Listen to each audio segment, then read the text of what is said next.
Hey, welcome to Tabletop Skirmish Games. I'm Lee, and in this video we'll be taking a deep dive into the DARKOATH Savages for Warcry.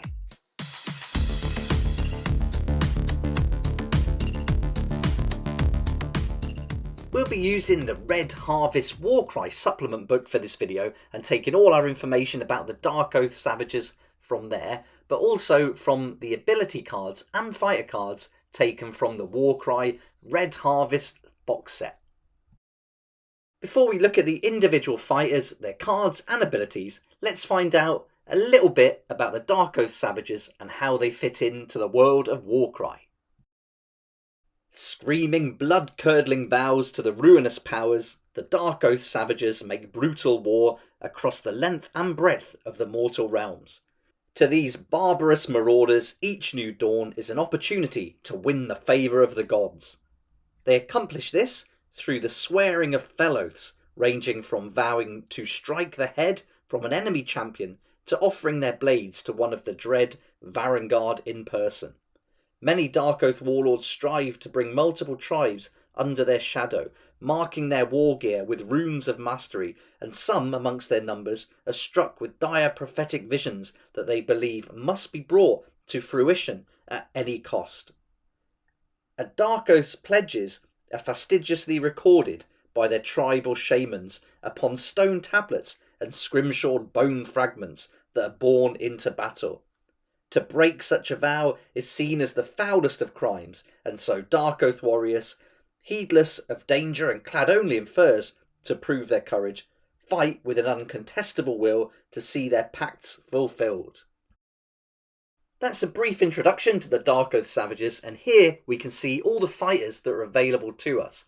And altogether there's going to be 12 different fighter types that we can choose from. And in this video we'll go through each of those cards, looking at their stats and abilities. On the reverse side of the card you can see the abilities for the DARKOATH Savages. And every member of the Warband with the DARKOATH Savages rune mark is going to have access to 2 of these abilities. And it's these abilities that really set the tone of the Warband and give you an idea how you might like to play them tactically, and also what they're really all about when they're on the battlefield. The first of these 2 abilities available to all of the fighters with the rune mark is a double called a Vow Fulfilled, and until the end of this fighter's activation, each time an enemy fighter is taken down, you can pick either this fighter's toughness characteristic or the attack or strength characteristic of one weapon this fighter is armed with. Until the end of the battle, you can add 1 to the characteristic you picked. Now this is pretty cool because it does say here that until the end of the fighter's activation, each time an enemy fighter is taken down, it doesn't say who has to take that enemy fighter down.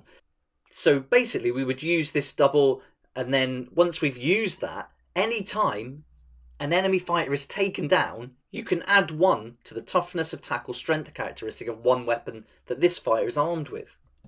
That then lasts until the end of the battle. So if you choose this double and then 2 enemy fighters are taken down, you can add 1 for each of them if you read it that way. So potentially this could be a huge ability, and you could really start ramping up those statistics for your warriors. I'd be looking to use this on maybe even up to 3 fighters per round. I mean, they're doubles, so there's a good chance you can get 3 doubles in the hero phase, and if you can do that, then you could potentially ramp up all their stats. So this is crazy, really. So yeah, this is definitely worded differently to what we normally see. It does normally say each time an enemy fighter is taken down by this fighter, and then it goes on to the other conditions. So let me know what you think though. Is this a typo, or is this just a kind of different ability that we're going to see? But I'm going to play it as written, and I think this is really great. The next ability open to all the fighters in the Warband with the rune mark is a quad called Deathblow, and here we add the value of this ability to the damage points allocated to enemy fighters by each hit or critical hit for the next attack action made by this fighter, this activation that has a range characteristic of 3 or less. So this doesn't seem to be one of the best quads for sure, but I think if you can start rolling 4, 5 or 6 attack dice, then you could potentially do some serious damage with this. I think this could be pretty good, especially on the leader, who you'll see in a second has a lot of attack dice to roll. So this could be a good one to use. I think if you've only got 2 attacks dice that you can roll for a fighter, then this wouldn't be so good. But for those higher attack characteristics, I think this could be pretty useful. But out of these two abilities, that Vow Fulfilled, the double, is my favourite for sure. I can really see that being used a lot with loads of fighters, basically as many as possible. And then when we combine that later with the Sorceress's ability, you'll see you can get some extra wild dice to use. So that's a really interesting ability that will be coming up in a little while. But now we've seen those two abilities that are open to all the fighters in the Warband. I won't go through those for each fighter, but we'll just refer back to this as we see the rune marks that denote which abilities they can use. Right, let's get started with our first fighter card, and this is our leader, who is a Slaughterborn, and you can see him here with the Great Blade. And now he's going to come in at 170 points, so not too high for a leader.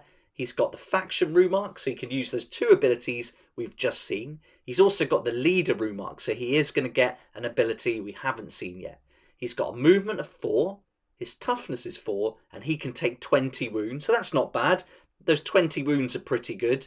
And then with his attack characteristics here, we can see he's got that Great Blade, and that's going to be a weapon range of 1. He can make 5 attacks, which is really nice. He's got strength 4, and he's going to deal 2 on a hit and 5 on a critical hit. So I really like the 5 attack characteristic. Having those 5 dice is always good. Strength 4 is okay, and dealing 2 to 5 isn't too bad at all, especially consider we're rolling 5 dice. But it really, if you can use that double ability that we went through earlier, and you can increase the strength perhaps, and he can go up against some of the bigger, tougher enemy opponents, or even give him an extra attack dice to roll, and then you roll in 6 attack dice, and that'll come in really handy. Don't forget, that ability will make it last all battles, so then you can start using that quad ability on top of it. So a really interesting fighter, and a great leader. We've seen the 2 abilities he can use for being part of the Warband, so he can use that Vow Fulfilled, and he can use the quad death blow, but he is going to get his own ability as well. And as the leader, he can use this double display of brutality, and with this, a fighter can use this ability only if an enemy fighter has been taken down by an attack action made by them this activation. This fighter makes a bonus move action or a bonus attack action. Now this is another great double. This guy's going to certainly be taking down some enemy fighters, and like he does have to take them down himself, but once he does that, he can make either a bonus move or a bonus attack action, so really nice. And if he can get up close, make 2 attacks in an activation, rolling 5 dice each time, there's a huge chance he's going to take someone out, and then he can get that extra attack or bonus move. So that's really great. I really like this double, and I'm really liking the abilities we've seen so far. I think they're pretty good. We've got a variation on this model, and you can make the Slaughterborn with the Great Axe instead, and that's going to change the stats up a little bit. So let's have a little comparison and see how it's different. The points are the same, the abilities are the same, movement, toughness and damage is the same, but you can see here the attack characteristic is 4, so he's only going to roll 4 dice, but the strength is now 6. So that's a huge improvement in strength, and he's going to do the same amount of damage, 2 on a hit and 5 on a critical hit. So if you want someone who's a lot stronger to go up against those tougher opponents, then certainly choose this weapon instead. But I think this is a really nice set of characteristics here, and I'll be building mine as the Slaughterborn with Great Blade, but I'll be proxying him with the Great Axe if I ever want to use this like variation of him, and I think that'd be fun just to mix it up a bit. Our next fighter is the Godspeaker, and this is a great looking model. I think this looks really awesome, and she's going to come in at 115 points, and you can see she's got a new rune mark, the Mystic rune mark, so we're going to get some abilities we haven't seen yet. And then the movement is 3, a bit slower, toughness 3, and she can take 12 wounds. 2 weapon options. The first is this like mystical magic weapon, which is a range of 3 to 7. So minimum 3, maximum 7. We can make 2 attacks, strength 3, and we're going to deal 3 on a hit and 6 on a critical hit. So this is very similar to most mystic weapons we'll see. But she's also got this other option. If she gets up close, she's got the dagger, and that's going to be a range of 1. We can make 3 attacks, strength 3, dealing 1 to 3 on a crit. So these weapon options, they're certainly not going to do a huge amount of damage. You can get lucky sometimes with the Mystic one, but I think it's the abilities that really make this worth having on your warband. And so the first one that she gets is a double called Visions of Glory. And here, roll a number of dice equal to the value of this ability.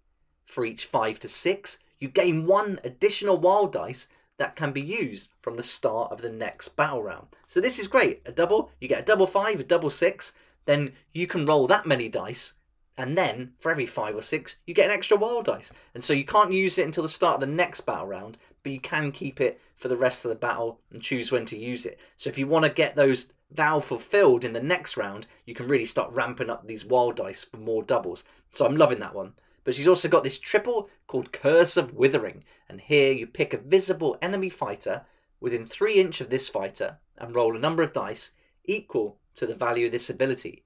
For each 4 to 5, subtract 1 from that fighter's toughness characteristic to a minimum of 1 until the end of the battle round. For each 6, subtract 1 from that fighter's toughness characteristic to a minimum of 1 until the end of the battle. So I like this. You're not going to do a huge amount of damage here, but you're going to weaken the enemy, bring their toughness characteristic down. Like all most abilities, you want those high ability values. A 5 or 6 is going to get you a good chance of making this work, and you can start reducing those toughness. So you could pick on one pretty tough player and bring them down, or look for a weak one and make them even weaker. So I think that's really cool. But she's also got abilities that the whole warband can use, the double vow fulfilled and the death blow, but I wouldn't really be using those much with her. I think I'd really be focusing on that triple Curse of Withering, but for sure the double Visions of Glory. Our next fighter is the Proven with Great Blade, a great looking miniature this one, and this is going to cost you 110 points. There's no rune marks except for the faction rune mark, and the movement is 4, the toughness is 4, and this one can take 12 wounds. And for the weapon characteristic, we've got this huge sword, so that's going to be a weapon range of 1. We can make 3 attacks, strength 4, and it's going to deal 2 on a hit, 4 on a critical hit. So 110 points, you're not getting an awful lot here. The toughness 4 and strength 4 is nice, and 12 wounds is okay. So not an awful lot for this. And no abilities either, but 2 to 4 is pretty good to deal some damage with 3 attacks. But I would have expected a little bit more, because this looks like such a good fighter. It's a shame there's no extra abilities, but he does get these 2 that we've already seen, so at least he can use those. And again, you're going to want to use that vow fulfilled as much as possible. I think that's really going to shape how you play this warband, if you choose to, of course. But yeah, it would have been nice to see an extra ability for him. You can also build him this other variation, which is the Proven with Great Flail. And let's compare the stats here. So this can extend our range. It's going to cost you 5 extra points, but you can get a range of 3. Your attacks are now 2 though, instead of 3. But look at that strength. That's gone up to 5, and you can still deal 2 to 4. So that's a good option really, but he looks so cool with that sword. I had to build mine with the sword, but if you wanted to build yours with that Great Flail, I think there's some good reasons to include that in your warband. That extra range and that extra strength is pretty tempting. Next up is a Proven with Great Axe, and this is a Red Sonja looking miniature that would be great in the warband. For 150 points, this is going to get you a movement of 4, toughness 4, and 12 wounds. So just like the Great Blade, that's exactly the same for those characteristics. The weapon's a little bit different though. We've got a weapon range of 1.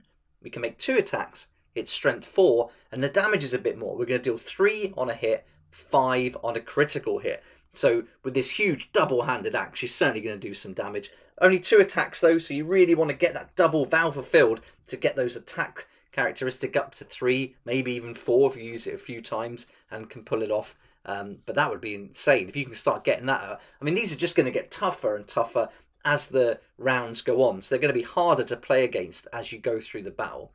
Unfortunately, no extra rune marks though, so just those 2 abilities. You've also got an option of a different weapon, so we've got the Great Spear here, some different heads as well, and I'll do a separate video going through all the different build variations, so look out for that coming really soon. But here you can see we've got a range of 2 now. We can still make those 2 attacks, the strength is still 4, but the damage isn't as much. So this fight is going to cost you 5 less points, and you're not going to be dealing as much damage on a hit, but still 5 on a critical hit, so not bad. But for me, it's that Great Axe. I just think it looks really cool. Our next fighter is another great looking miniature, the Rathtouch. And he's 120 points, and he's got the faction rune mark, and he's also got the berserker rune mark. So he is going to get an ability we haven't seen. He's got movement 4, toughness 4, and he can take 12 wounds. So that's the same as all the provens we've seen already. And then for his weapons, these claws are going to be a range 1, 4 attacks, strength 4, and he's going to deal 1 on a hit, 5 on a critical hit. So that's a pretty interesting set of statistics there. We don't often see 1, 4, 4, 1, 5. So 1 and 5 is pretty good, actually. I like that. Getting those critical hits is going to be crucial here. And if he does pull it off, then that kind of signifies some savage, like, killer blows. Maybe cut some arteries, get some serious damage going on there. So I like that. Then we've got that ability. And here, with that rune mark, he's got a triple called Furious Rampage. And we roll a dice for each visible enemy within 3 inches of this fighter. Then on a 3 to 4, allocate 1 damage point to the fighter being rolled for. On a 5 to 6, allocate a number of damage points to the fighter being rolled for equal to the value of the ability. So if you can get him in amongst it, this would be really good. I like this for a triple. So there's a good chance, as long as you get a 3+, you're going to do some damage. But you get a 5+, that's going to be the damage points equal to the ability. So that's really good. And if you get a 5 or 6 for your ability, you can get within maybe 3 or 4 enemy fighters. Potentially, you could really take some points off them. So, liking that. Next up, we've got the Glory Seeker with Spear and Axe. And you've got some different build varieties for this model too. If you pick this fighter, it's 65 points. And then you're going to get that same movement 4. Toughness is down now, though. It's just a 3. And they can take 10 wounds. So 10 wounds isn't bad for a 65-point fighter. We've got that Spear, which is a range of 2. We can make 2 attacks, strength 4, and we're going to deal 1 on a hit, 4 on a critical hit. So that's okay. I mean, a strength 4 is not bad, and 1 to 4 is about average. Nothing too exciting going on there, but having that range is nice. Then we've got a second weapon with that axe, and I thought this might be a throwing axe, but it's not. You've got to be up close to use it, and so here it's a range of 1.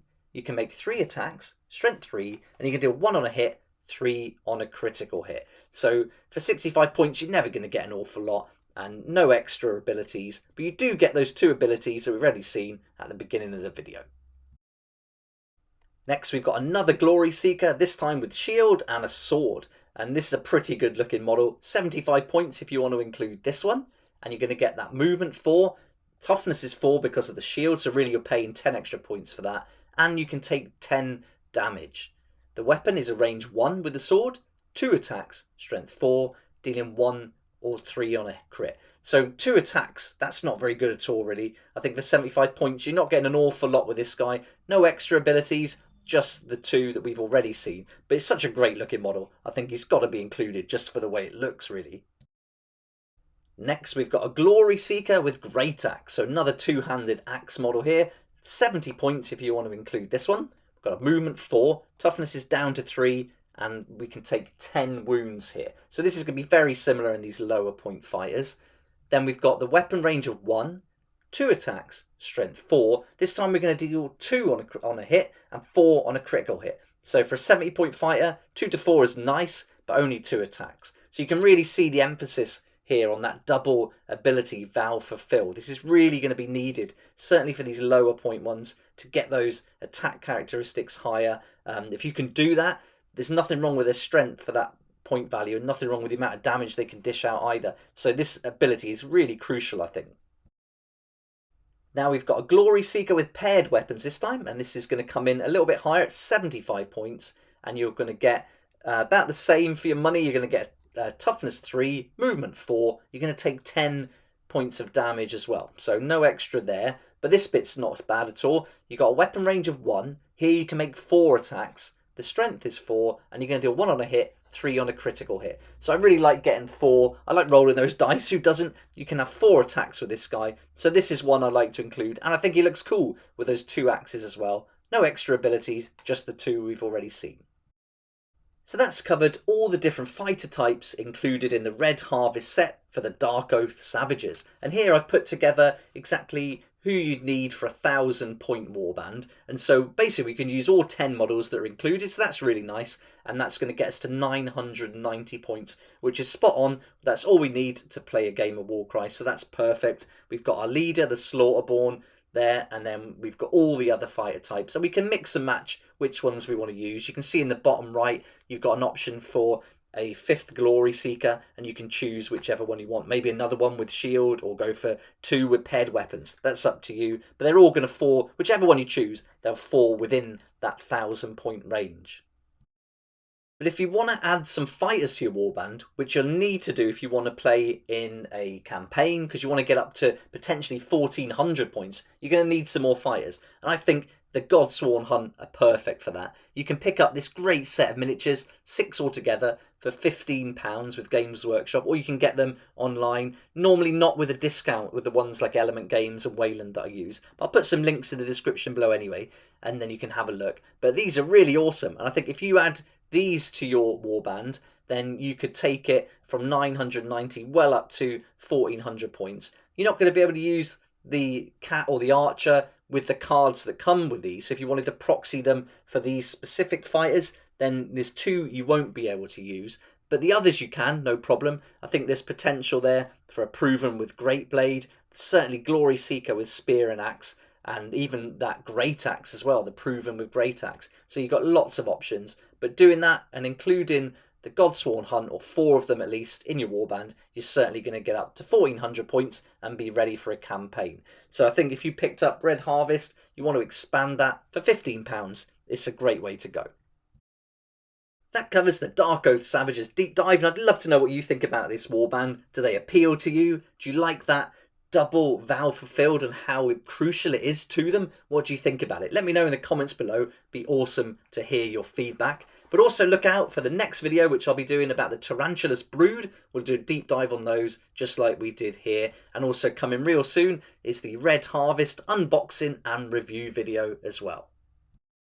I'll put links in the description below to Element Games and Wayland Games, where you can save up to 20% on Warcry Red Harvest and loads of other gaming products, including paints and other models. And there'll be affiliate links, but they won't cost you anything extra. You'll save that 20% or up to 20%, and you'll also support the channel as I get a small commission too. So if you do choose to do that, thanks so much. I'm really excited about this Red Harvest box set for Warcry. It's such an awesome set, and I can't wait to bring you all the other videos for every other part of the game, the terrain, the book, the unboxing, and everything else. So look out for those coming really soon. But for now, thanks so much for watching. Please like if you like it, subscribe for more videos like this, and don't forget to hit the notification bell to join me next time on Tabletop Skirmish Games. If you like this kind of content and would like to support the channel, then please check out my Patreon page, and thanks to everyone who's joined so far. It's really awesome. We hang out on Discord, talk about the hobby, share ideas and help each other out, and you'll get some perks there that you're not going to find anywhere else. So I'll put a link in the description, and it'd be great to see you there.